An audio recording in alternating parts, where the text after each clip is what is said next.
आज बच्चों हम पढ़ेंगे क्लास 10th सामाजिक विज्ञान अध्याय फर्स्ट यूरोप में राष्ट्रवाद। हम पहला प्रश्न देखेंगे, राष्ट्रवाद से आप क्या समझते हैं। राष्ट्रवाद एक ऐसी भावना है जिसमें लोग एक साझा भाषा, संस्कृति, इतिहास और क्षेत्र के आधार पर एकजुट होकर अपना राष्ट्र की एकता, स्वतंत्रता और अखंडता के लिए प्रयास करते हैं। राष्ट्रवाद एक ऐसी भावना है जिसमें लोग एक भाषा, इतिहास के क्षेत्र के आधार पर एकजुट होकर राष्ट्र की एकता, स्वतंत्रता, अखंडता के लिए प्रयास करते हैं, मतलब एकता बनाते हैं। यह भावना 19वीं शताब्दी में यूरोप में बहुत तेजी से फैली और कई राष्ट्रों का निर्माण हुआ। 19वीं शताब्दी में यूरोप में यह भावना बहुत तेजी से फैली और कई राज्यों का निर्माण हुआ। अब हमारा दूसरा प्रश्न है, देखते हैं। फ्रेडरिक सरियू की कल्पना में राष्ट्रवाद को कैसे दर्शाया गया। फ्रेडरिक सरियू की कल्पना में राष्ट्रवाद को कैसे दर्शाया गया। 1848 में फ्रांस के कलाकार फ्रेडरिक सरियू ने एक चित्र बनाया जिसमें उन्होंने लोकतंत्र और गणराज्यात्मक राष्ट्रों को स्वतंत्रता के स्तंभ की ओर जाते हुए दिखाया। मतलब जो फ्रेडरिक सरियू थे, उन्होंने एक चित्र के माध्यम से हमें समझाना चाहा, लोकतांत्रिक और गणराज्यात्मक राष्ट्रों को स्वतंत्र स्तंभ की ओर जाते हुए दिखाया। मतलब एक स्तंभ बनाया जिसकी तरफ सब लोग अपने हाथों में झंडा लिए हुए जा रहे थे, जिन्होंने राष्ट्रों के प्रतीकात्मक रूप को व्यक्त दिखाया जो कि स्वतंत्र और भाईचारों का समर्थन करते हैं।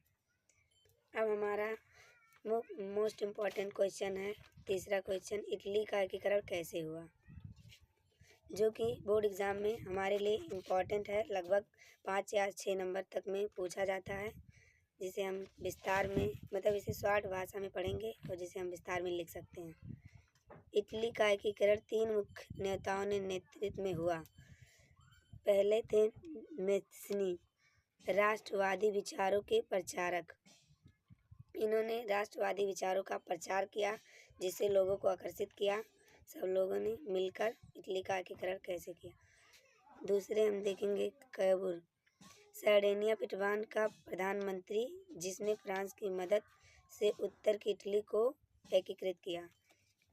सर्डेनिया पिटवान थे जो सर्डेनिया पिटवान के प्रधानमंत्री थे, जिसने फ्रांस की मदद से उत्तरी इटली को एकीकृत किया। तीसरे हैं गेरिबाल्डी, रेड शर्ट्स की सेना के साथ दक्षिणी इटली को एकीकृत किया और 1861 ईस्वी में इटली एक राष्ट्र बना। इन तीनों के सहायता से मतलब इटली का एकीकरण हुआ।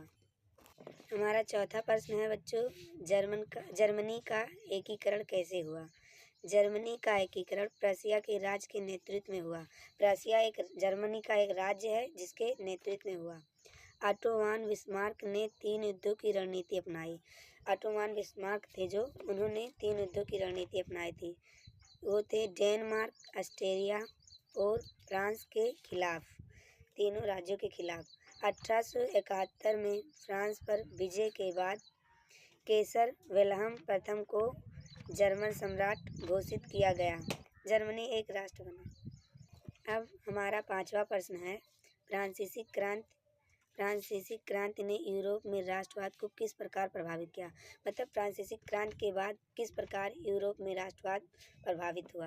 हम देखते हैं, फ्रांसीसी क्रांति 1789 ने यूरोप में राष्ट्रवाद बहुत प्रबल किया। इसके माध्यम से बहुत ही मतलब मजबूत हुआ।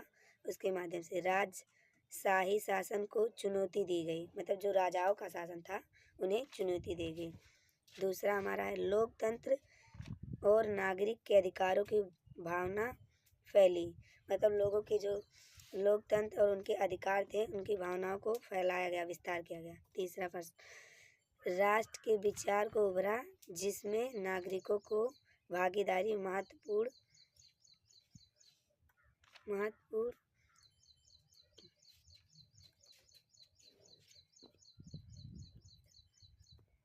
महत्वपूर्ण मान। अब हमारा 6वां प्रश्न है, मेटरनिख कौन था, उसका राष्ट्रवाद पर क्या दृष्टिकोण था। ये भी हमारे लिए बहुत ज़रूरी क्वेश्चन है, जिसे हमें अच्छे से समझना और पढ़ना होगा। काउंट मेटरनिख ऑस्ट्रिया का प्रधानमंत्री था। वह एक कट्टर रूढ़िवादी था। राष्ट्रवाद और उदारवाद का विरोध था। वह रूढ़िवादी था, इसलिए वह राष्ट्रवाद और उदारवाद का विरोध करता था।